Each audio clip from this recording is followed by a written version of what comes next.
Perkenalkan, nama saya adalah Rizka, NPM 198400059. Di sini saya akan menjelaskan tentang pengertian dari teori hukum. Jadi, pengertian teori hukum adalah pendalaman secara metodologis pada dasar atau latar belakang dalam mempelajari hukum secara luas. Terdapat beberapa perbedaan pendapat para ahli mengenai teori hukum, tapi dapat ditarik kesimpulan bahwa teori hukum berkaitan dengan hal-hal yang mempelajari prinsip-prinsip hukum, aliran-aliran hukum, konsepsi-konsepsi hukum, dan peraturan dalam hukum. Di sini saya akan mempresentasikan hasil dari kerja kelompok kami yang berjudul tentang teori hukum. Di sini saya akan menyampaikan sedikit pengertian menurut para ahli tentang teori hukum. Sebelum saya menyampaikan, ada baiknya jika saya memperkenalkan diri saya. Baiklah, nama saya Doni Eprata Pranginangin, NPM 1984002111. Baiklah, di sini saya akan menjelaskannya. Teori hukum menurut para ahli. Menurut Hans Kelsen, teori hukum adalah ilmu pengetahuan mengenai hukum yang berlaku, bukan mengenai hukum yang seharusnya. Menurut Viendeman, teori hukum adalah ilmu pengetahuan yang mempelajari esensi hukum yang berkaitan antara filsafat hukum di suatu sisi dan teori politik di sisi lain. Menurut Ian Masleon menjelaskan bahwa teori hukum adalah suatu yang mengarah kepada analisis teori secara sistematis terhadap sistem-sistem dasar hukum. Menurut John Finch, teori hukum adalah studi yang meliputi karakteristik esensial pada hukum dan kebiasaan yang sifatnya umum pada suatu sistem hukum yang bertujuan menganalisis unsur-unsur dasar yang menjadi hukum. Menurut Satpito Raharjo, bahwa hukum adalah membuat jenis nilai-nilai oleh postulat-postulat hukum sampai kepada penjelasan filosofi yang tertinggi. Baiklah, sampai di sini penjelasan tentang teori hukum menurut para ahli. Teman-teman, perkenalkan nama saya Andika Riko Ismajunta, NPM 19840401. Di sini saya akan mempresentasikan tentang pengertian menurut para ahli. Poin kedua dari Friedman, teori hukum adalah ilmu pengetahuan yang mempelajari esensi hukum yang berkaitan antara filsafat hukum di satu sisi dan teori politik di sisi lain. Disiplin teori hukum tidak mendapatkan tempat sebagai ilmu yang mandiri, maka disiplin teori hukum harus mendapatkan tempat di dalam disiplin ilmu hukum secara mandiri. Poin ketiga dari Ian McLeod, teori hukum adalah suatu yang mengarah kepada analisis teoritik secara sistematis terhadap sifat-sifat dasar hukum, aturan-aturan hukum atau institut hukum secara umum. Nama saya Emref Makarim, NPM saya 1984000239. Saya akan menjelaskan tentang teori hukum yang keempat. Menurut John Finch, teori hukum adalah studi yang meliputi karakteristik esensial pada hukum dan kebiasaan yang sifatnya umum pada suatu sistem hukum yang bertujuan menganalisis unsur-unsur dasar yang membuatnya menjadi hukum dan membedakannya dari peraturan-peraturan lain. Yang kelima, menurut Brueging, teori hukum seluruhnya pertanyaan yang saling berkaitan dengan sistem konseptual, aturan-aturan hukum, dan putusan-putusan hukum. Dan sistem tersebut untuk sebagian yang penting dipositifkan. Pengertian ini mempunyai makna ganda, yakni definisi teori sebagai produk dan proses. Saya NPM 1984000067. Di sini saya akan menjelaskan tentang teori hukum menurut para ahli. Salah satunya yaitu menurut Jan Gisels dan Mark van Hoek. Menurut mereka, teori hukum adalah ilmu yang bersifat menerangkan atau menjelaskan tentang hukum. Teori hukum merupakan disiplin mandiri yang perkembangannya dipengaruhi dan sangat terkait dengan ajaran hukum umum. Mereka memandang bahwa ada kesinambungan antara ajaran hukum umum dalam dua aspek sebagai berikut. Yang pertama, teori hukum sebagai kelanjutan dari ajaran hukum umum, memiliki objek disiplin mandiri di antara dogmatik hukum di satu sisi dan filsafat hukum di sisi lain. Yang kedua, teori hukum dipandang sebagai ilmu anormatif, yang bebas nilai yang membedakan dengan disiplin lain. Assalamualaikum warahmatullahi wabarakatuh. Perkenalkan, nama saya Nadia Natasya Stepu, NPM 1984000027. Saya akan membahas tentang ciri-ciri teori hukum. 1. Berpikir tentang hukum. 2. Mencari segala sesuatu tentang hukum. 3. Menanyakan yang mana yang merupakan hukum. 4. Menanyakan apa isi sistem hukum. 5. Tidak membentuk hukum yang tetap. 6. Memperoleh materialnya ilmu hukum. 7. Merupakan meta-teori hukum. 8. Merupakan refleksi dari teknik hukum. 9. Cara ahli hukum berbicara hukum. 10. Berbicara hukum dari perspektif yang tidak teknis yuridis dengan bahasa yang tidak teknis yuridis pula. 11. Menanyakan tentang dapat atau tidaknya digunakan teknis interpretasi yang logis. 12. Berbicara tentang pertimbangan atau penalaran para ahli. Assalamualaikum warahmatullahi wabarakatuh. Nama saya Ardila Sapira, NPM saya 19840091. Saya bagian ke-7 membahas tentang kebenaran teoretik dan kebenaran hukum. Menurut aliran positivisme hukum, konsep hukum yang hendak diketengahkan adalah hukum sebagai perintah manusia yang dibuat oleh badan yang berwenang. Adapun dua bentuk positivisme hukum, yang pertama adalah positivisme yuridis, yang berarti bahwa hukum dipandang sebagai suatu gejala tersendiri yang perlu diolah secara ilmiah. Tujuannya adalah pembentukan struktur rasional sistem yuridis yang berlaku.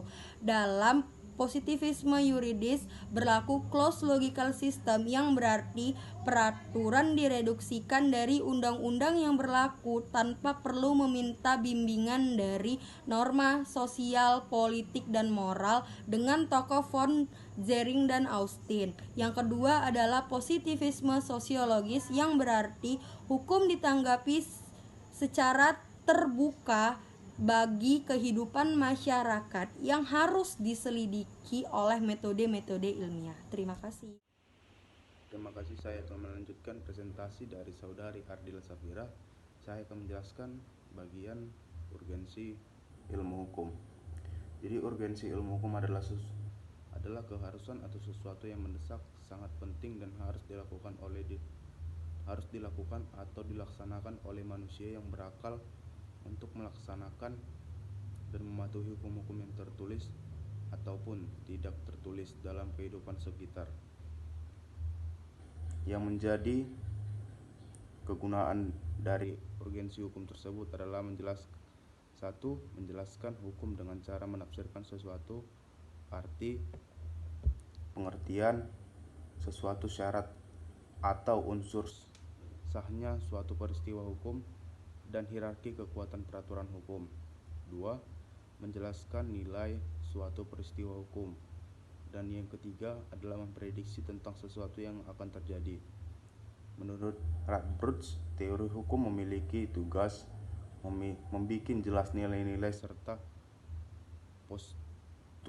postulat hukum sampai kepada landasan filosofisnya yang tertinggi. Terima kasih. Assalamualaikum warahmatullahi wabarakatuh. Perkenalkan, nama saya Siti Hanifal Sagala dengan NPM 1984000029. Di sini saya akan menjelaskan tentang kegunaan lain dari teori hukum menurut Mohtar Kusuatmaja. Teori hukum pembangunan adalah mengundang banyak atensi yang apabila dijabarkan aspek tersebut secara global adalah sebagai berikut. Pertama, teori hukum pembangunan sampai saat ini adalah teori hukum yang diciptakan oleh orang Indonesia dengan melihat dimensi dan kultur masyarakat Indonesia. Oleh karena itu, dengan tolak ukur dimensi teori hukum pembangunan tersebut lahir. Tumbuh dan berkembang sesuai dengan kondisi Indonesia, hakikatnya jikalau diterapkan dalam aplikasinya akan sesuai dengan kondisi dan situasi masyarakat Indonesia yang pluralistik. Kedua, secara dimensional, maka teori hukum pembangunan memakai kerangka acuan pada pandangan hidup atau way of life masyarakat serta bangsa Indonesia berdasarkan asas Pancasila yang bersifat kekeluargaan terhadap norma, asas, lembaga, dan kaidah yang terdapat dalam teori hukum pembangunan tersebut. Relatif sudah merupakan dimensi yang meliputi struktur, kultur, dan substansi. Ketiga, pada dasarnya teori hukum pembangunan memberikan dasar fungsi hukum sebagai sarana pembaharuan masyarakat atau law as a tool social engineering, dan hukum sebagai suatu sistem sangat diperlukan bagi bangsa Indonesia sebagai negara yang sedang berkembang. Terima kasih. Assalamualaikum warahmatullahi wabarakatuh. Nama saya Muhammad Galil Lutfi, NPM 198400095. Di sini saya akan menjelaskan sumber-sumber teori hukum. Berkaitan dengan sumber-sumber teori hukum ini bersumber kepada pendapat para sarjana atau para ahli yang tentang hukum. Dan bagaimana mereka memaknai hukum ini tergantung kepada aliran yang mereka anut. Untuk mengatakan apa itu hukum, sebagaimana dijelaskan para ahli oleh Radbruch, bahwa teori hukum ini menjelaskan nilai-nilai serta pesulat-pesulat hukum sampai pada landasan filosofinya. Yang tertinggi contohnya Hans Kelsen. Hans Kelsen ini mengajarkan hukum yang murni, yang mengatakan bahwa teori hukum murni ini adalah teori hukum yang berusaha menjawab bagaimana hukum itu dibuat dan bukan menjawab pertanyaan bagaimana seharusnya hukum itu dibuat. Ia mengatakan murni karena teori ini mengarahkan kognisi atau pengetahuan pada hukum itu sendiri. Karena teori tersebut menghilangkan semua yang tidak menjadi objek kognisi yang sebenarnya ditetapkan sebagai hukum tersebut, yaitu dengan membebaskan ilmu hukum dari semua elementasi. Terima kasih. Assalamualaikum warahmatullahi wabarakatuh. Saya Andini Ariska dengan NPM 198400313 akan menyimpulkan penjelasan dari teman-teman saya. Seperti yang sudah dijelaskan tadi, teori hukum adalah pendalaman secara metodologis pada dasar dan latar belakang dalam mempelajari ilmu hukum secara luas, di mana pengertian teori itu sendiri adalah hasil pemikiran yang tidak akan musnah ataupun hilang begitu saja. Teori lainnya pada dasarnya merupakan keanekaragaman dalam sebuah penelitian. Teori yang dimaksud di sini berisi 1. Memahkotai sistem, 2. Terdiri atas hukum-hukum ilmiah, 3. Pernyataan-pernyataan umum yang memuat hubungan antara fakta atau gejala, 4. Berfungsi untuk memberi eksplanasi, prediksi, dan pemahaman terhadap berbagai fakta ataupun gejala. Ada juga beberapa pendapat ahli lainnya tentang teori hukum ini, misalnya itu Hans Kelsen, Friedman, Ian MacLeod, John Vince, dan lain-lain seperti yang sudah dijelaskan teman saya sebelumnya.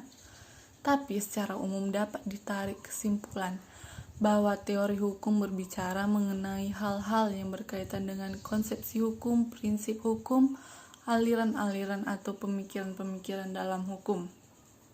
Kemudian dalam teori hukum terdiri atas 2 kebenaran, yaitu kebenaran teoritik dan kebenaran hukum, di mana kebenaran teoritik adalah kebenaran yang sesungguhnya atau sesuatu yang dianggap benar yang dilihat dari sudut pandang pendapat para ahli, sedangkan kebenaran hukum adalah suatu kebenaran yang dianggap benar oleh para teoritisi tentang hukum berdasarkan aliran-aliran hukum yang mereka anut tentang hukum itu sendiri. Kemudian urgensi teori hukum, di mana urgensi teori hukum ini mempunyai kegunaan-kegunaan seperti menjelaskan hukum, menilai peristiwa hukum, memprediksi sesuatu yang akan terjadi dan berbagai kegunaan lainnya. Kemudian masuk pada sumber teori hukum, di mana teori hukum itu bersumber pada pendapat para ahli atau sarjana tentang hukum. Sekian kesimpulan dari materi kami tentang teori hukum. Terima kasih atas perhatian teman-teman.